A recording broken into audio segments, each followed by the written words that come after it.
네, 오늘은 사도행전 5장 27절에서 42절까지 말씀이에요.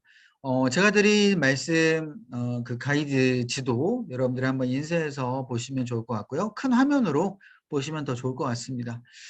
자, 특별하게 오늘 이 사도행전 말씀은 저번 시간에 혹시 우리가 사도행전 5장 우리 배우긴 했는데 앞절 부분까지 혹시 기억나십니까? 우리 일단 기본적으로 초대교회에 대한 우리 모습을 같이 나눴어요. 초대교회에 대한 그 모습은 유무상통하고 서로 마음껏 나의 것을 너 것이라고, 너 것을 나의 것이라고 하는 그런 이제 굉장한 분위기가 좋은 그런 교회의 모습을 우리가 살펴봤죠. 지금 현실과 괴리감이 있다라고 우리가 살펴봤지만 그 괴리감이 있는 현실이 그 단순히 불가능한 현실이 아니라 우리 가운데 주신 그 하나님의 마음이 분명히 우리에게 있다면 이것은 얼마든지 가능한 우리의 모습이 되고 지금 이 현재 이 상황에서도 우리가 누릴 수 있다는 걸 우리가 같이 나눴습니다. 그래서 우리가 처음에 우리 팬모임 할 때 여러분들 마음 가운데 좀 한 주간 뒤에 뭐 관계에 어려움이 있다든지 아니면 재정적인 어려움이 있다든지 여러 가지 어려운 이제 혹시 상황이 있었다면 우리 팬분들과 함께 한 주간 어떻게 지냈는지 또 안부와 또 어려운 부분들 같이 한번 나눠주시면 좋을 것 같고요. 그렇게 해서 오늘 말씀을 좀 나눠주시면 좋을 것 같은데 오늘 말씀은요. 이제 그 초대교회 상황을 넘어가서 이제 사도 바울이 아니죠. 베드로와 여러 사도들이 하나님 앞에 그 예수 그리스도에 대한 그 복음을 내가 꼭 전해야 된다라는 그 사명이 굉장히 있었습니다. 그래서 이 사명을 가지고 많은 주위에 있는 사람들에게 예수 그리스도의 이름을 전파하는 거예요. 복음을 전하는 거죠. 복음을 전하다 보니까 어떤 일이 펼쳐지냐면 많은 사람들이 병도 낫게 되고 그리고 막 이적과 기사가 막 일어나게 되고요. 귀신 들린 사람이 낫게 되는 그런 상황이 펼쳐지게 되는 것이죠. 막 베드로가 설교를 했는데 막 3천 명이 회개를 하는 것뿐만 아니라 많은 사람들이 변화되는 그 놀라운 일들도 같이 펼쳐지게 됩니다. 이런 상황이 펼쳐지니까 여러분 현재 종교 지도자들이었던 대제사장이나 사두개인들이 막 시기가 일어나는 거예요. 왜? 자신들은 종교 지도자들로서 지금 유대인들에게 굉장한 막강한 영향력을 행사하고 있었거든요. 자신들의 말이라면 뭐 지나가는 새도 떨어뜨릴 만한 그런 권세를 가지고 있었던 이런 종교 지도자들이 갑자기 뜬금없이 어디서 듣지도 못 보지도 못한 이 베드로와 사도들이 갑자기 뜬금없이 나타나서 그것도 자신들이 죽였던 그 예수 그리스도의 이름을 막 전파하고 다닌다는 거예요. 그런데 전파만 하고 끝나는 게 아니라 어때요? 많은 사람들이 실제적으로 병고침도 받고 진짜 기적과 이사가 일어나요. 그러니까 사람들이 어떻습니까? 혹하죠. 이 종교 지도자들 입장에서는 이 베드로와 사도들이 지금 이 백성들을 지금 선동하고 있다라고 생각을 하는 거예요. 선동을 하고 지금 우리의 권력을 지금 빼앗고 자신들이 지금 이 권력을 가지려고 한다라는 이런 그 편협한 생각 그리고 예수 그리스도에 대한 믿음이 전혀 없이 예수 그리스도가 정말 자신들이 물론 죽였지만 이 예수님이 어떤 분인가에 대해서 전혀 생각하지 않는 그런 모습을 보인 것이죠. 그러니까 자신들의 어떤 기독권이 무너지고 또 자신들의 그 예수 그리스도를 통하여서 자신들이 예수 그리스도 진짜 자신들이 죽였으니까 거기에 대한 책임을 물을까 봐 막 두렵기 시작한 겁니다. 그래서 안 되겠다 싶어가지고 이 사도들을 재판장으로 불리게 되는 것이죠. 근데 재판장으로 불리게 됐는데 중요한 건 이 사도들을 이제 제거하려고 한 겁니다. 그래서 이 사도들을 재판장에 세워가지고 너희들 왜 예수 그리스도의 이름을 전하냐? 너희들 그 전부터 이렇게 옥에 갇혔던 것처럼 너희들 똑같이 옥에 갇혀서 이제 더 크게 이제 심판을 당해 볼래라는 그러한 이제 협박을 한 거죠. 쉽게 얘기하면. 그러니까 예전에 이 사도들을 경고를 하기 위해서 옥에 갇혀놨더니 실질적으로 천사들이 풀어버린 거예요. 이 사도들을. 옥에서 풀린 사도들이 똑같이 복음을 전하고 똑같이 사람들에게 그렇게 영향력을 끼치니까 이들은 더 이상 옥에 가둘 수가 없어서 사실 재판정으로 부른 거거든요. 그래서 많은 사람들의 동의를 얻어서 이들을 사실은 처형하려고 했던 거예요. 그런데 이 법정 최고인, 이 법정 앞에서도 너무나도 당당하게 십자가의 복음을 전파를 하는 겁니다. 오늘 사도들의 모습을 보면. 그 또한 이 가말리엘이라는 이 유대인들 최고 존경받는 선생 지도자가 있었는데, 이 가말리엘 이 지도자가 많은 유대인들 앞에서 이 사도들을 변호해요. 그 사도들이 진짜 과연 예수 그리스도 복음을 전하는 게 과연 맞는지, 이들을 과연 놔두는 게 맞는 것인지에 대해서 논리적으로 이 가말리엘이 변호하는 장면이 오늘 나타나는 겁니다. 그래서 오늘 특별히 오늘 볼 이 태도가 두 가지로 우리가 나눠서 포인트를 보면 될 것 같아요. 첫 번째는 베드로와 사도들이 굉장히 용기 있게 법정 앞에서 예수 그리스도의 복음을 전파하는 그 모습이랑, 두 번째는 방금 말씀드린 가말리엘이라는 이 유대인 지도자가 왜 이 사도들을 어떻게 변호했는지, 그 말하는 그 논리가 무엇인지에 대해서 우리가 살펴보면서 오늘 말씀을 좀 나누고자 합니다. 자, 5장 27절부터 42절까지 좀 긴데요. 그래도 우리 한번 같이 읽어보시죠. 제가 한 절 읽고 여러분들 한 절 읽고, 지금 다 음소거가 되어 있으니까요. 제가 한 절 먼저 읽고 마지막은 합독하도록 하겠습니다. 제가 먼저 읽겠습니다. 그들을 끌어다가 공회 앞에 세우니 대제사장이 물어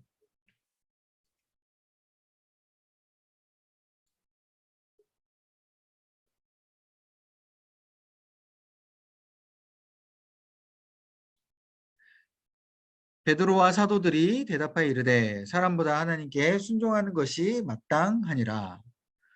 너희가 나무에 달아 죽인 예수를 우리 조상이 하나님이 살리시고 이스라엘에게 회개함과 죄 사함을 주시려고 그를 오른손으로 높이사 임금과 구주로 삼으셨느니라. 우리는 이 일의 증인이요 하나님이 자기에게 순종하는 사람들에게 주신 성령도 그러하니라 하더라. 감사합니다. 그들이 듣고 크게 노하여 사도들을 없이하고자 할세. 바리새인 가말리엘은 율법 교사로 모든 백성에게 존경을 받는 자라. 공회 중에 일어나 명하여 사도들을 잠깐 밖에 나가게 하고 말하되 이스라엘 사람들아 너희가 이 사람들에 대하여 어떻게 하려는지 조심하라. 이전에 드가가 일어나 스스로 선전함에 사람이 약 400명이나 따르더니 그가 죽임을 당함에 따르던 모든 사람들이 흩어져 없어졌고 그 후 호적할 때에 갈릴리의 유다가 일어나 백성을 끼어 따르게 하다가 그도 망한즉 따르던 모든 사람들이 흩어졌느니라. 이제 내가 너희에게 말하노니 이 사람들을 상관하지 말고 버려두라. 이 사상과 이 소행이 사람으로부터 났으면 무너질 것이요 만일 하나님께로부터 났으면 너희가 그들을 무너뜨릴 수 없겠고 도리어 하나님을 대적하는 자가 될까 하노라 하니. 그들이 옳게 여겨 사도들을 불러들여 채찍질하며 예수의 이름으로 말하는 것을 금하고 놓으니 사도들은 그 이름을 위하여 능욕받는 일에 합당한 자로 여기심을 기뻐하면서 공회 앞을 떠나니라. 다 같이요. 그들이 날마다 성전에 있든지 집에 있든지 예수는 그리스도라고 가르치기와 전도하기를 그치지 아니하니라. 아멘. 네, 지금 어떤 내용인지는 여러분 이제 이해되시죠? 아까 처음에 본문 내용이 그 상황이 지금 이 본문에 다 담겨져 있습니다. 아까 말씀드렸듯이 사도들이 먼저 공회 앞에 세웠다. 재판에 그러니까 재판에 지금 세워졌다라는 것부터 시작하고 대제사장이 이제 묻는 것부터 들어갑니다. 자, 말씀 나누기 1번 보시면요. 베드로가 공회 앞에서 자신이 왜 예수 그리스도를 전파해야 된다고 이야기합니까? 라고 질문이 있어요. 여러분 베드로가 왜 예수 그리스도를 전파해야 된다고 이야기하죠? 32절에 뭐라고 나와 있습니까, 여러분? 32절 시작. 우리는 이 일의 증인이야. 하나님이 자기에게 순종하는 사람들에게 주신 성령도 그러하니라. 자, 뭐라 그랬어요? 증인. 그렇죠? 여러분 증인이 뭘까요? 여기도 지금 이렇게 사전에 나오는데 증명을 하는 사람, 증거인 나오죠. 재판에 증인으로 섰다라는 건 내가 지금 대변할 사람, 그 사람의 내가 분명히 확실하다. 내가 이걸 봤다. 이건 분명하다라는 거를 내가 대변을 해주는 거예요. 그죠? 그러니까 베드로가 무슨 증인이 되는 겁니까? 하나님이 예수 그리스도를 보내셨고 그 예수 그리스도가 하나님께서 살리시고 임금과 구주로 삼으신 그 사실, 거기에 대한 자기가 증인이 됐다라는 거예요. 이거는 자신이 이게 빼도 박도 못한, 이건 분명한 사실이다 라는 것을 만방에 자신이 증인으로서 서야 된다라는 것이죠. 그러니까 자신은 이 예수 그리스도를 전파해야 된다라고 이야기합니다. 지금 여러분 이게 어떤 상황이에요? 공회죠, 공회. 공회라는 건 아까 말씀드렸듯이 재판장이에요. 여러분들이 한번 생각해 보시기 바래요. 내가 아무 잘못도 안 했는데 갑자기 억울한 일을 당해서 내가 재판장에 섰어요. 세산법정에. 많은 사람들이 앞에 있는 데서 막 재판을 한단 말입니다. 뭐 여창건 씨, 뭐 당신은 이렇게 해서 이렇게 하지 않았습니까? 하면서 막 이렇게 재판을 하게 되면 여러분 어떻게 돼요? 주눅들 수밖에 없겠죠. 왜 마음이 당연히 좋지 않겠습니까? 아무리 내가 뭐 잘못한 일이 없다고 하더라도. 베드로 입장에서도요, 당연히 사도들도요, 당연히 자신들은 예수 그리스도 이름을 전파한 것밖에 없어요. 근데 재판장에 섰단 말입니다. 무슨 죄의 명목을 쓰고 그 죄의 명목이 허무맹랑한 거죠. 그런데 이 상황에서 분명히 주눅들 수 있음에도 불구하고 베드로는 전혀 주눅들지 않고 자신이 증인이라고 지금 이야기를 하는 거예요. 예수 그리스도를 내가 분명히 봤다. 예수 그리스도가 분명히 우리의 구세주 되신 걸 내가 확신한다. 하나님께서 살리셨다. 그래서 나는 분명히 이걸 말을 해야 된다. 왜? 자신이 여기에 대해서 증인이라는 분명한 사명을 받았기 때문이다. 그것 때문에 이야기하는 거예요. 여러분 우리가 이런 그 증인의 분명한 사명이 어느 정도 있느냐. 사실 이게 우리에게 분명히 중요한 거죠. 자, 우리 연결해서 한번 질문 볼까요? 이러한 증인으로서 베드로의 모습이 과연 대제사장의 모습과 얼마나 다릅니까? 28절 한번 보시죠. 대제사장은 처음에 어떻게 표현을 하죠? 이 밑줄 친 것만 한번 읽어볼게요. 시작.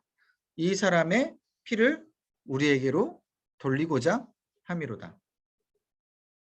여러분 지금 대제사장이 베드로에 대해서 신문을 할 때 앞부분에 이렇게 이야기했어요. 우리가 이 예수 그리스도 이름을 가르치지 말라고 우리가 분명히 금하지 않았냐. 근데 너희가 분명히 그 가르침을 왜 예루살렘에 가득하게 하냐. 그 이유는 바로 너가 예수 그리스도의 피를, 그 피값을 우리에게로 돌리고자 합니다. 라는 지금 내용이에요. 이게 지금 무슨 뜻이냐면요. 대제사장이 그리고 서기관들과 이 종교 지도자들 어떻게 했어요? 예수님을 십자가에 못 박혀 죽였죠.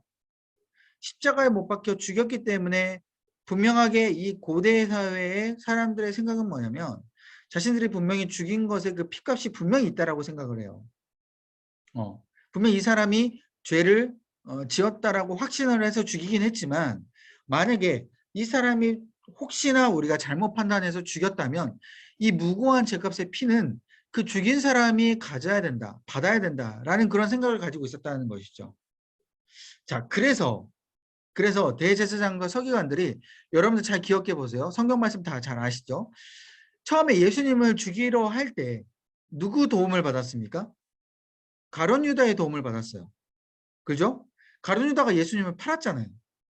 그래서 가룟 유다가 예수님의 손등에 입을 맞추니까 그 자가 예수님이다라는 그 신호를 받고 대제사장과 서기관들이 로마 군사들과 함께 와가지고 예수님을 붙잡아서 죽였잖아요. 그러고 나서 가룟 유다가 어떻게 행동했습니까? 나중에 죄책감이 너무 들고 내가 왜 예수님을 왜 죽였지라는 내가 진짜 미쳤구나 라고 생각하면서 회개를 하면서 가룟 유다가 어떻게 한 거예요?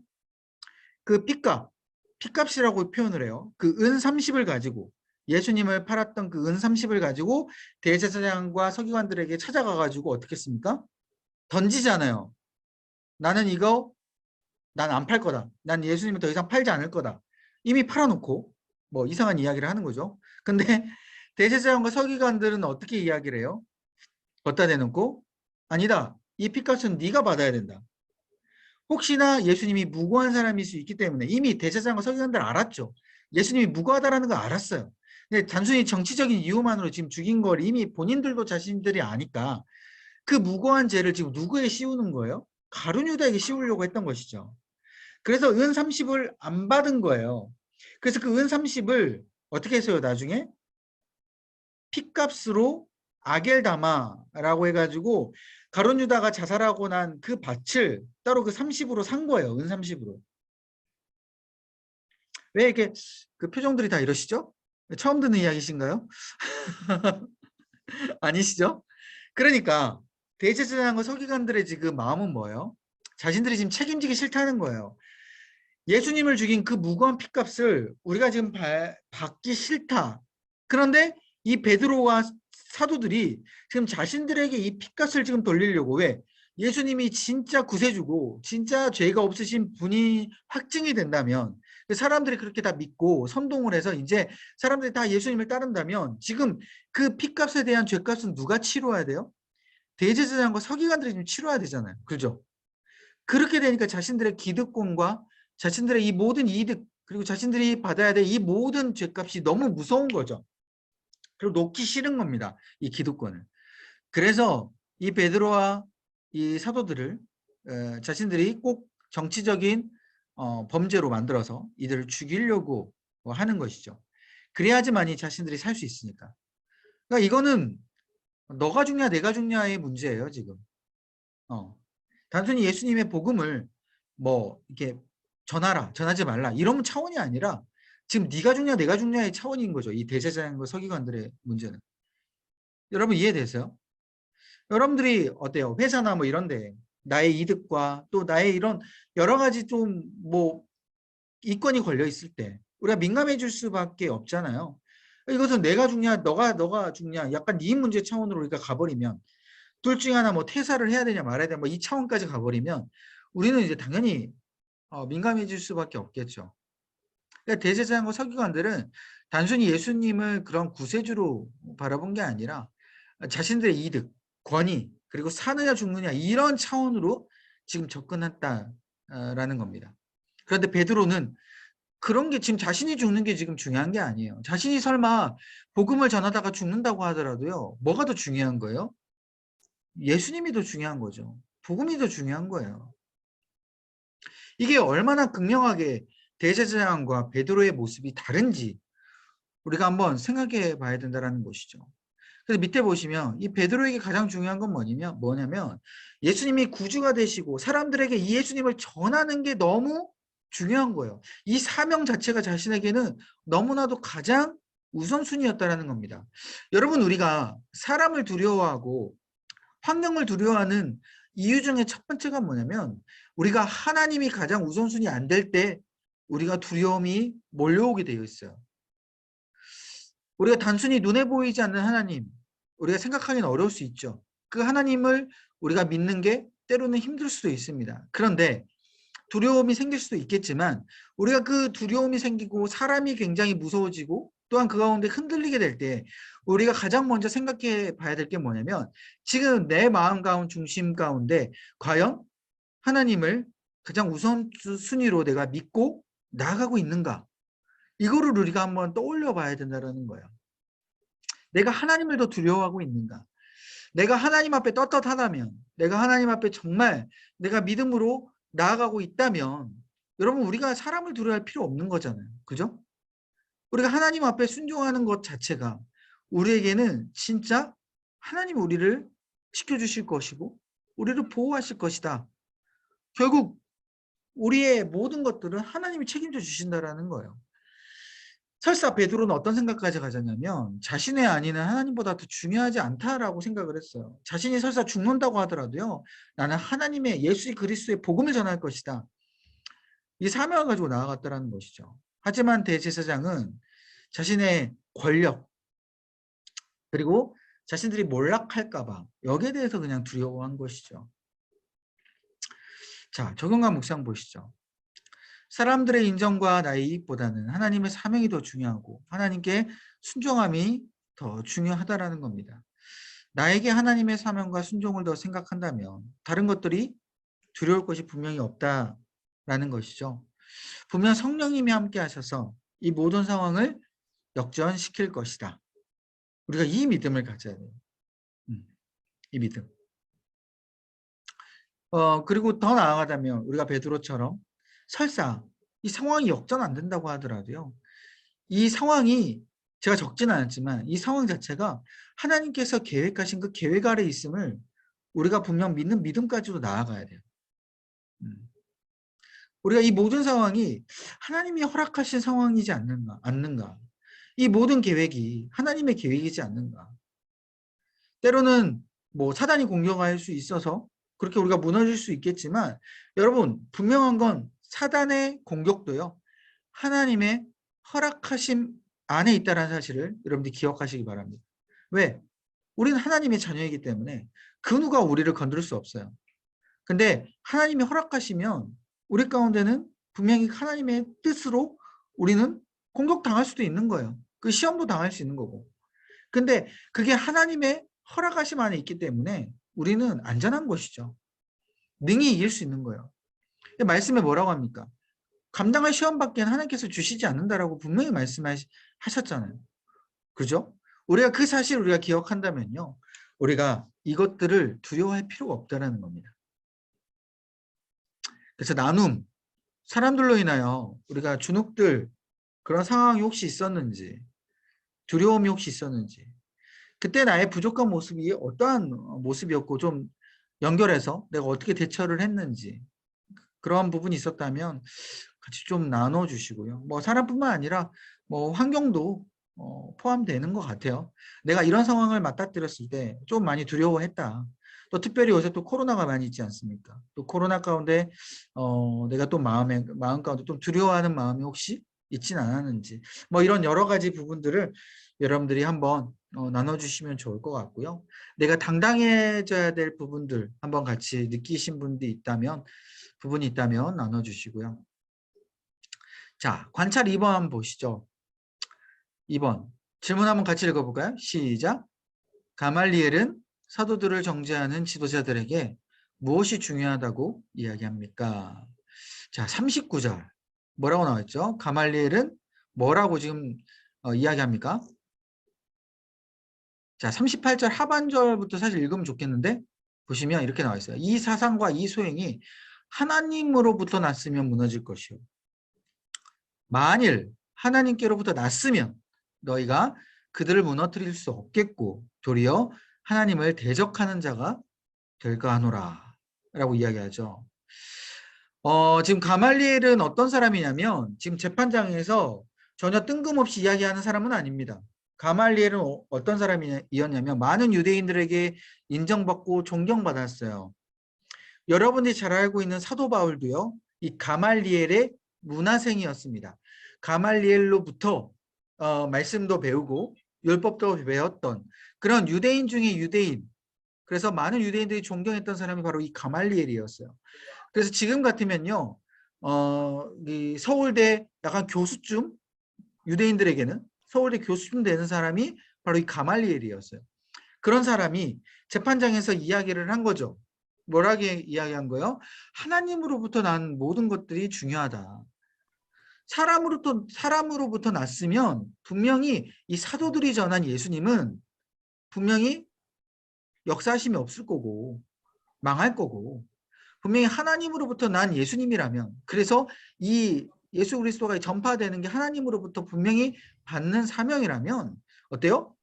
당연히 우리가 막으려고 해도 막을 수가 없다. 그런 분명한 논리적인 부분을 이 사람들에게 설득하는 거죠. 주변의 유대인들에게.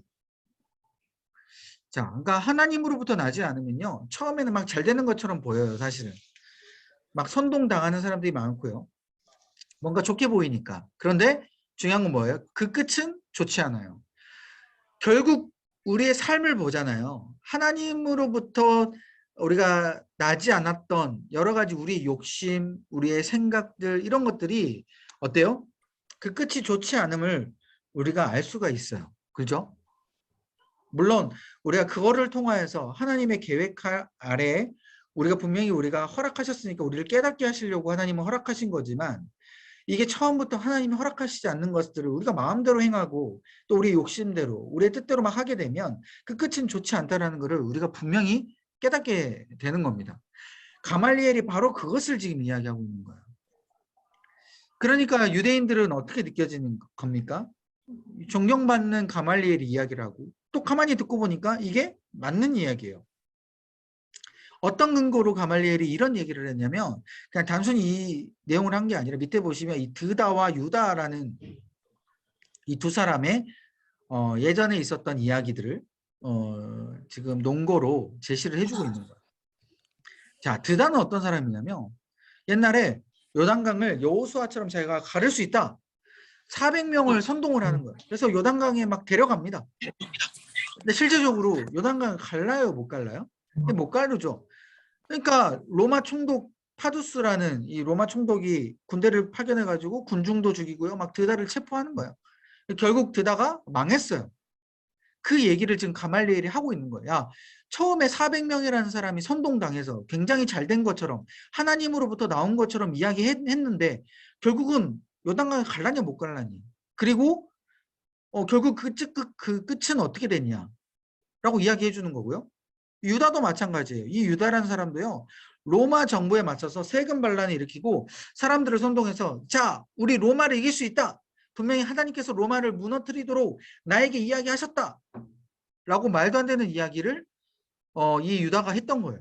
사람들이 거기서 혹했던 것이죠. 진짜 유다가 무너져? 저기 로마가 무너져? 하나님이 그렇게 말씀하셨다고? 야, 진짜 따라야겠네. 사람들이 많이 선동당해가지고 유다를 지지를 했고요. 그 가운데 결국 로마에 붙잡혀서 처참하게 처형을 당했어요. 그러니까 이 두 사람의 논거를 이야기하면서 예전에 있었던 이야기를 하면서 자 봐라. 하나님으로부터 이게 나오지 않았으니까 이 두 사람이 그렇게 처음에 선동을 해도 망하지 않았냐. 이야기를 하는 것이죠.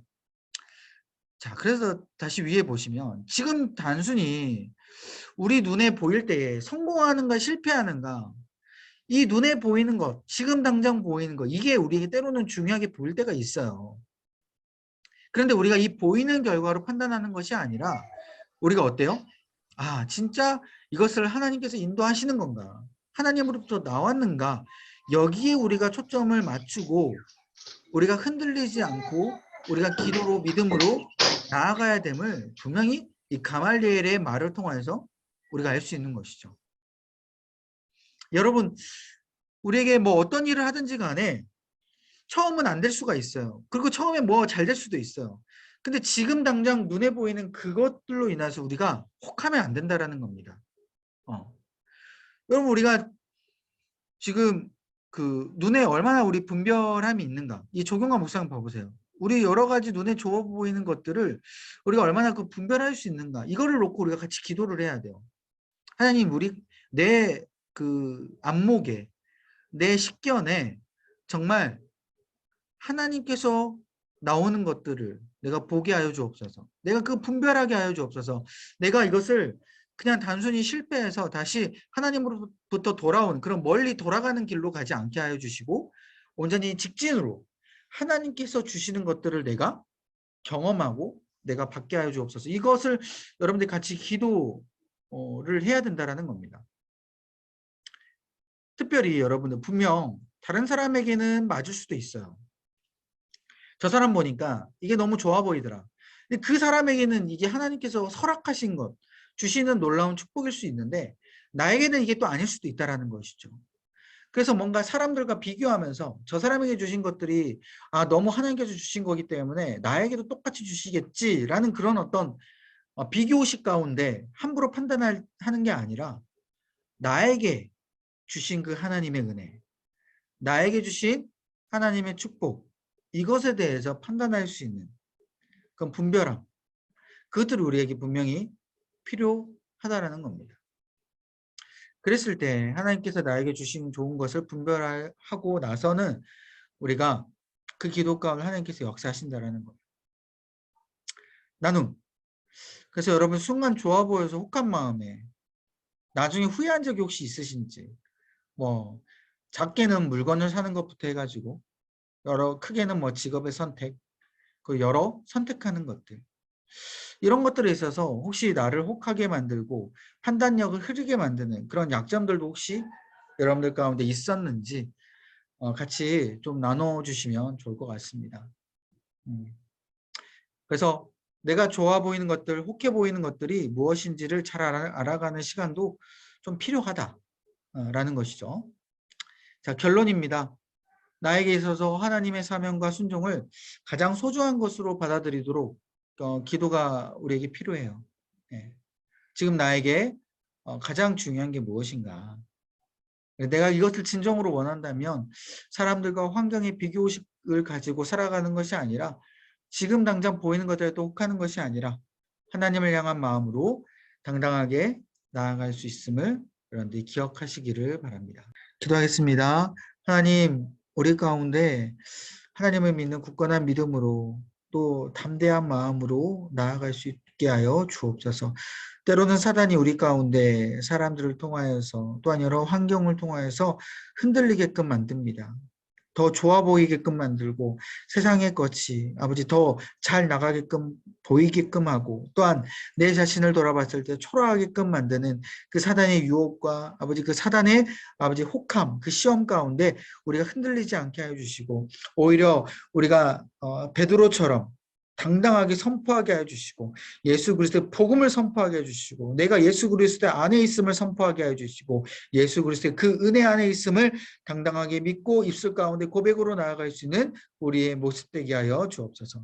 때로는 우리 가운데 분별을 더 허락하여 주셔서 지혜를 더 허락하여 주셔서 하나님의 지혜로 하나님으로부터 온 것을 우리가 잘 선택하게 하여 주시고 아버지 여러 사람들의 말에 혹하지 않게 하여 주시고 거기에 흔들리지 않게 하여 주셔서 하나님으로부터 오는 그 온전한 나의 축복을 온전한 우리 가정의 축복을 누리며 살아갈 수 있는 우리 모든 21교구 성도님들 될 수 있도록 붙들어 주옵소서. 때로는 힘들고 어려운 상황이지만 그때마다 기쁨이 다시 한번 회복하게 해주시고 그때마다 그 정체성 가운데 하나님의 놀라운 은혜를 주에 있는 사람들에게 선포하며 나아갈 수 있는 우리 성도님들 될 수 있도록 주여 붙들어 주옵소서. 또한 코로나로 인하여서 아버지 자가격리하고 또 힘들어하는 우리 성도님도 있습니다. 그 가운데 더욱더 힘과 능력을 더하여 주시고 건강함 아버지 이상함이 없도록 주님께서 머리끝부터 발끝까지 지켜주시며 아버지 그 전보다 더 건강하도록 주님의 온전한 예수 그리스도의 보혈의 피로 덧입혀 주셔서 온전히 하나님 앞에 영광 돌릴 수 있는 우리 성도님들 될 수 있도록 주여 붙들어 주옵소서. 또한 코로나 확진 가운데 아버지 혹시 되지 않을까 아버지 불안함 가운데 나아가고 있는 우리 성도님들이 있다면 주님께서 그 마음을 붙들어 주시고 아버지 혹시나 코로나 확진이 되더라도 그 가운데 하나님의 뜻 안에 있음을 굳건하게 믿으며 또한 담대하게 선포하며 하나님께서 나의 건강을 지켜주실 것입니다 라는 그 믿음의 고백을 통하여서 이 어려운 시간을 아버지 잘 견딜 수 있도록 주님께서 붙들어 주옵소서. 이후에 팬모임 가운데 함께해 주실 믿사하며 예수님의 이름으로 간절히 기도합나이다. 아멘.